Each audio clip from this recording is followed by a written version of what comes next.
Oi, pessoal, tudo bem? Não sei que horário vocês estão assistindo isso, mas para mim aqui são 2 horas da tarde, então boa tarde, tá? Para vocês.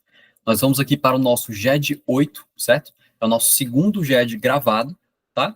Lembrando que eu fiquei aí do GED 3 até o GED 7, focando no projeto de extensão. Isso tudo eu já falei na aula passada, que também foi gravado, tá ok? Então esse aqui é o nosso GED 8, tá? Lembrando que como ele é um GED gravado, não precisa se preocupar com a presença, tá certo? Eu vou dar a frequência para todo mundo. E que amanhã, eu vou botar esse GED aqui na sexta, mas amanhã, no sábado, dia 26 de outubro, certo? Teremos a volta aí do nosso GEDs ao vivo, o nosso GEDs online, ao vivo, até aí o final da AV3. Lembrando que esses também ficarão gravados, certo? Então, pessoal, aula passada, aula gravada, passado JET 7, a gente aprofundou um pouco mais nos tipos, nas espécies tributárias, certo? A gente focou muito aí nos impostos e nas taxas, tá ok? Hoje, gente, a gente vai focar nas contribuições de melhoria, nas contribuições especiais e nos empréstimos compulsórios, certo? Eu dividi nossa aula, digamos assim, que meio que por grau de dificuldade, tá? Eu comecei com as contribuições especiais, que é um pouquinho mais extensa, depois falo sobre as contribuições de melhoria, que é um pouquinho menor, e depois eu falo dos empréstimos compulsórios, que é menor ainda, tá? Então, vamos lá, deixa eu abrir aqui para vocês. Certo, então vamos lá, gente. Estamos aqui. Começando com as nossas contribuições especiais, tá? A gente lembra que a gente já estudou sobre elas, a gente viu da função delas como sendo um tributo parafiscal, tá? Aqueles que custeiam atividades não exatamente ligadas ao governo, digamos assim, né, ao Estado, mas de grande interesse social, tá? Em sua definição mais clara, nós temos essa. É um tipo de tributo cuja arrecadação destina-se ao financiamento de programas de órgãos ligados a, entre outras coisas, Seguridade Social, além de custear atividades paraestatais que operam paralelamente ao Estado. Tá? A nossa Constituição, como a gente vai ver aí mais à frente, divide essas contribuições especiais em sociais, CID, que é de intervenção no domínio econômico, e corporativas. Tá ok? Como vocês podem ver aí, artigo 149 da Constituição, eu estou apenas aí mostrando para vocês como ele realmente faz essa divisão das contribuições especiais. Então, ele vai falar que compete exclusivamente à União instituir contribuições sociais, de intervenção no domínio econômico, que são a CID, e de interesse das categorias profissionais ou econômicas, que são as corporativas, certo? Eu ainda vou explicar um pouquinho para vocês por que interesse das categorias profissionais ou econômicas. Mas antes da gente entrar, de fato, em cada uma delas e apontar suas diferenças, tem uma divisão feita pelo STF relacionada especificamente às sociais. Então, as sociais são subdivididas, então, contribuições especiais já são divididas, e as sociais são subdivididas especificamente pelo STF em sociais de Seguridade Social, sociais gerais e sociais residuais, certo? E eu vou começar explicando cada uma delas resumidamente para vocês, tudo bem? Então, começando com as contribuições especiais sociais de Seguridade Social. É quase um trava-língua, certo? O nosso artigo 194 da Constituição, ele vai definir essa ideia de Seguridade Social, para a gente entender exatamente o porquê que esse tipo de contribuição é cobrada a nós. E ele vai dizer que a Seguridade Social é o conjunto de ações de iniciativa ou do poder público ou da sociedade que procuram assegurar o direito a três coisas: saúde, previdência e assistência social.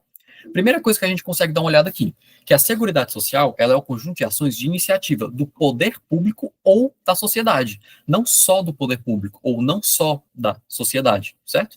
Os exemplos que eu trouxe para vocês aqui foi, por exemplo, o SUS. O SUS.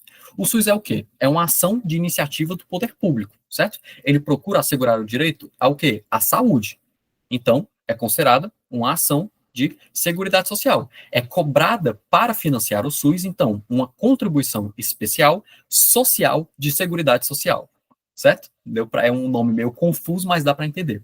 Próximo, o INSS, Iniciativa do Poder Público, visa assegurar direito ao quê? À Previdência. Então, será considerada uma forma de Seguridade Social. Será cobrada para o INSS uma contribuição especial social de Seguridade Social, tá?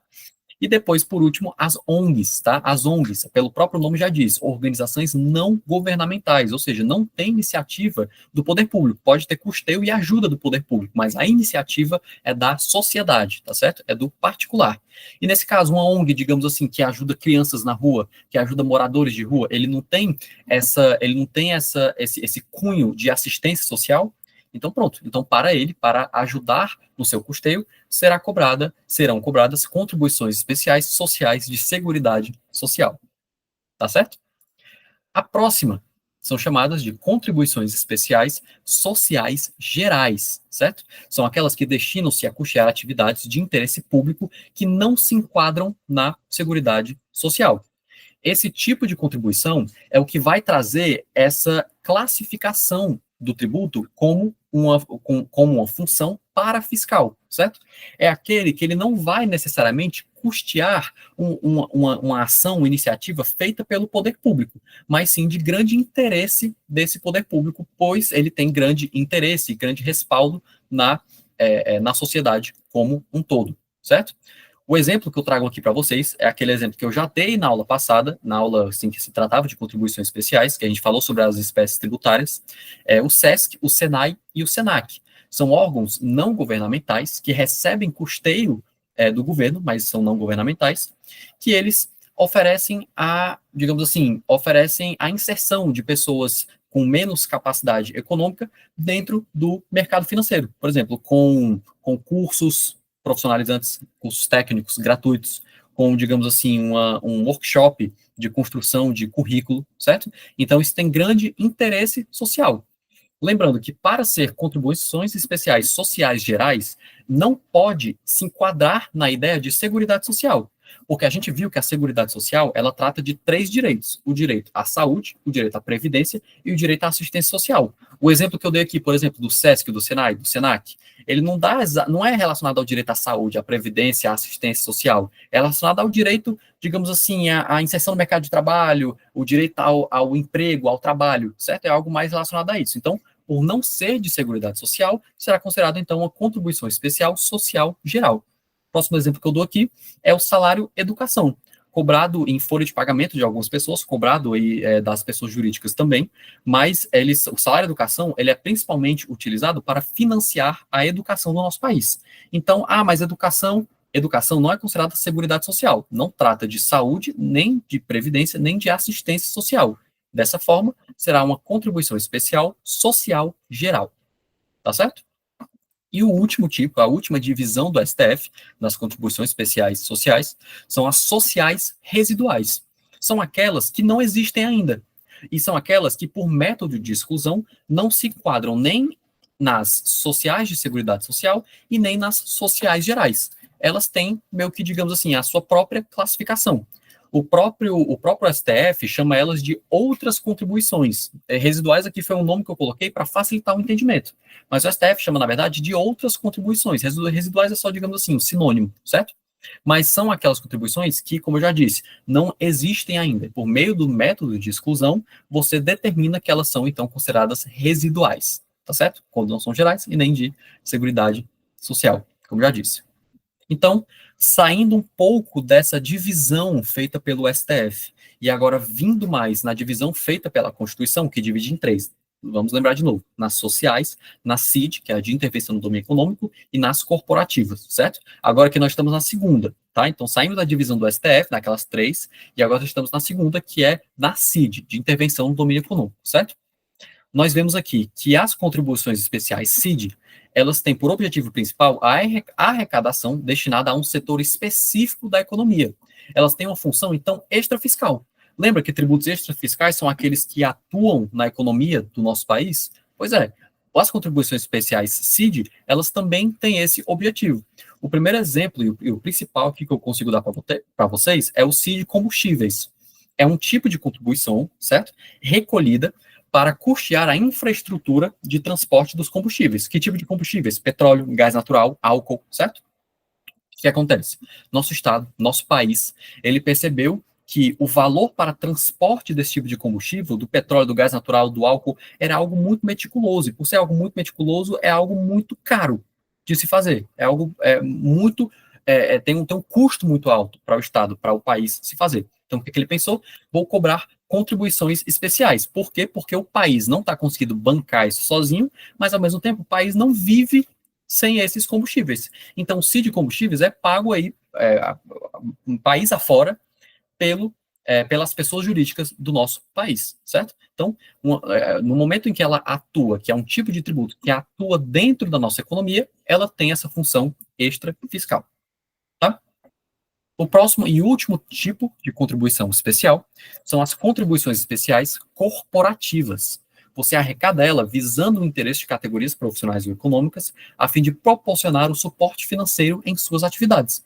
O exemplo que eu trouxe é o CRM, Conselho Regional da Medicina, que você pega aquela carteirinha, né? Todo médico não tem aquele número de CRM, que nem como todo advogado também tem seu número da OAB.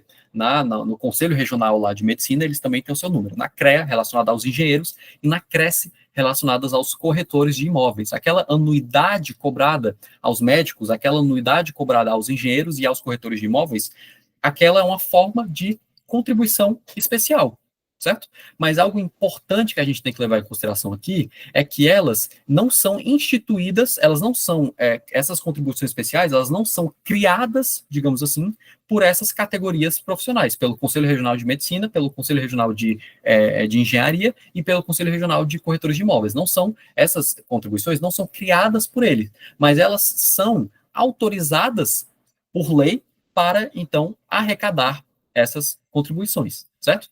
É algo que a gente vai ver na nossa próxima aula, que será a nossa aula aí do dia 26/10. A gente vai ver que existe algo chamado competência tributária e algo chamado capacidade tributária. Não vou falar da aula da frente, mas assim, a gente percebe que nesse momento a CRM, a CREA e a CRECE, elas possuem capacidade tributária, nesse caso, mas não competência tributária. Quem possui a competência tributária, quem possui o poder para a criação de uma contribuição especial é a União. E quem possui aqui, nesse caso, o poder para arrecadar essa contribuição especial são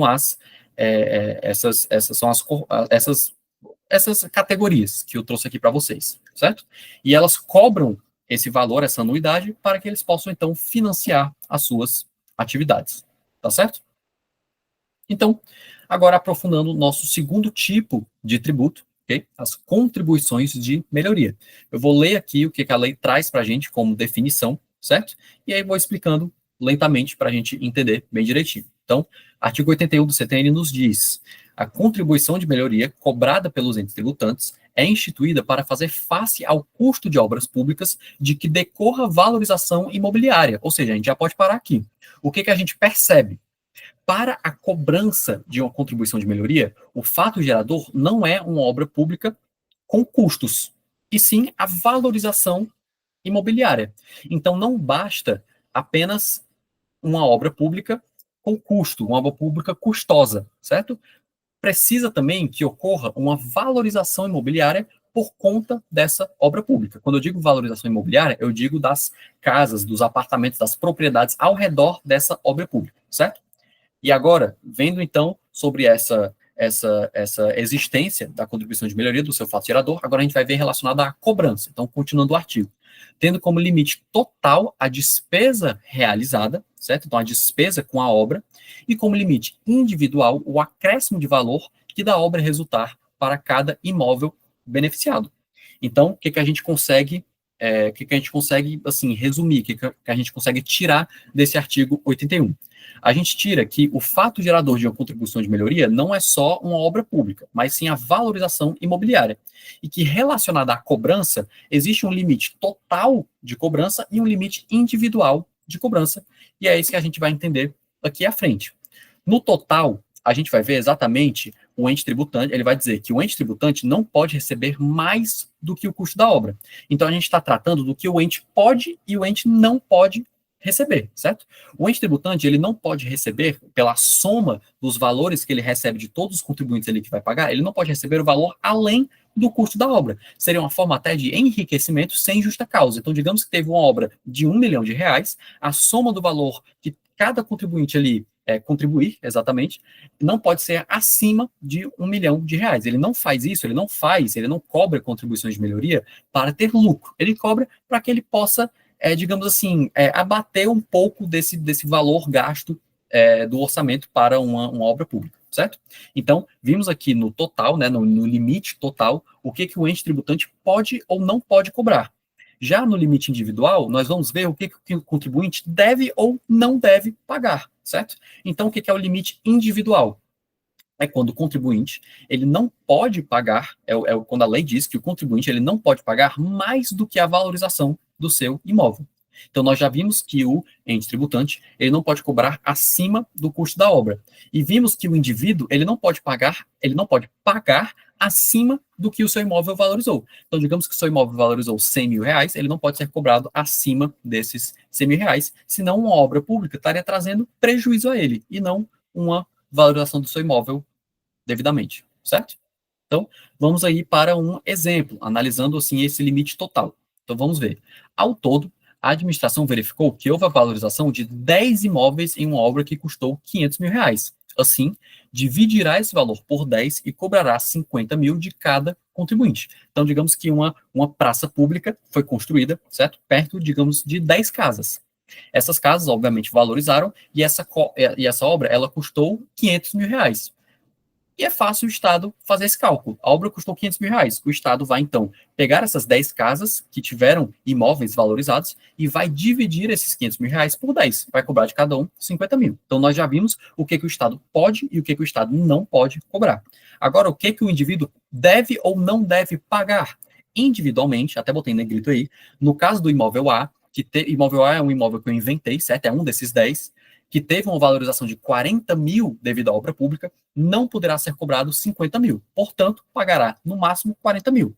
Para que ele não tenha um prejuízo, certo? Seu imóvel valorizou 40 mil reais. Devido à obra pública, o Estado queria cobrar dele 50 mil. O Estado não pode cobrar dele 50 mil. O Estado pode cobrar dele no máximo 40 mil. Foi o tanto que o imóvel dele valorizou, certo? Ah, mas no caso dessas 10 casas, se cada uma pagar 40 mil, o Estado só vai receber 400 mil por uma obra que foi 500 mil. Mas é exatamente isso. O Estado ele não quer lucrar por essa obra pública. Ele quer simplesmente abater um pouco aí a sua dívida com o custeio da obra, certo? Então o Estado ele pode receber menos, o que ele não pode receber é mais, tá certo? E terminando a nossa aula de hoje, eu vou falar rapidamente sobre os empréstimos compulsórios, certo? Lembrando que a gente começou a aula falando sobre as contribuições sociais, que é um pouco maior, depois falamos sobre as contribuições de melhoria, que é um pouco menor, e agora o menor de todos, os empréstimos compulsórios. O artigo 148 da Constituição nos diz que a União, mediante lei complementar, poderá instituir empréstimos compulsórios nas seguintes hipóteses. O que a gente pega logo pelo caput aqui do artigo, logo pela primeira parte, que quem institui empréstimos compulsórios não é Estado, não é município, não é Distrito Federal, é União, certo? União apenas. Mediante o quê? Decreto? Lei ordinária? Medida provisória? Não. Lei complementar.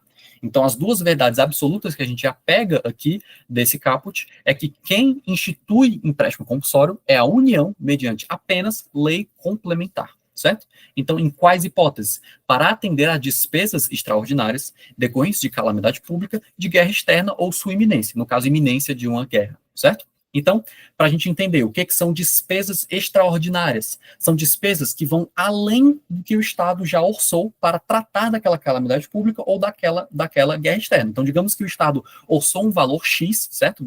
Devido aí à lei de orçamento público, o Estado orçou o valor X para o pagamento, para o saneamento dessa calamidade pública que afeta o país, certo? Porém, o Estado já gastou 3x. Foi muito além do que esse orçamento antes disse que ele iria gastar, certo? O Estado, então, para essas despesas apenas a extraordinárias, aquelas que passaram do orçamento, ele pode cobrar esses empréstimos compulsórios.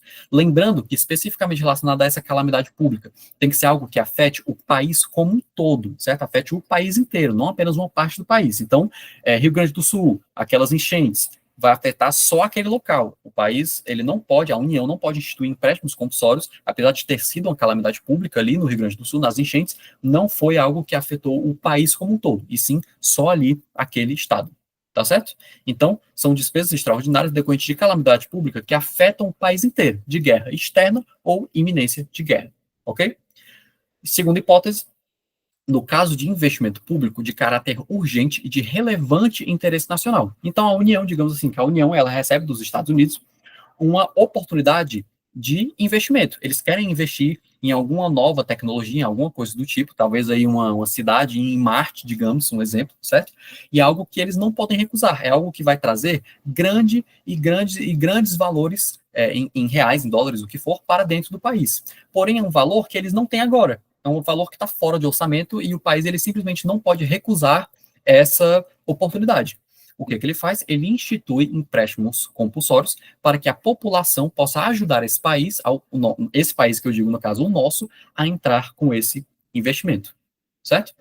Lembrando que os empréstimos compulsórios de todos os tributos, então dos impostos, das taxas, das contribuições especiais e das contribuições de melhoria, os empréstimos compulsórios são os únicos que prometem uma restituição desse valor. E dentro da lei complementar, que lembrando, a União realiza, institui, dentro dessa lei complementar vai estar lá bem bonitinho, escrito quando que esse valor vai voltar, vai ser daqui a 2 anos, 3 anos, 5 anos, 15 anos, certo? Como esse valor vai voltar, em cima de de qual tipo de juros, em quantas parcelas, certo? Então, qualquer exemplo que você pesquisar de empréstimos compulsórios vai ter uma lei complementar que deixa isso bem ajeitadinho para o contribuinte, tá certo? Muito obrigado a vocês que assistiram aqui essa aula, tá? A gente se vê no nosso próximo GED ao vivo e agradeço aí a vocês, agradeço aí a todos que me assistiram hoje. Obrigado, pessoal.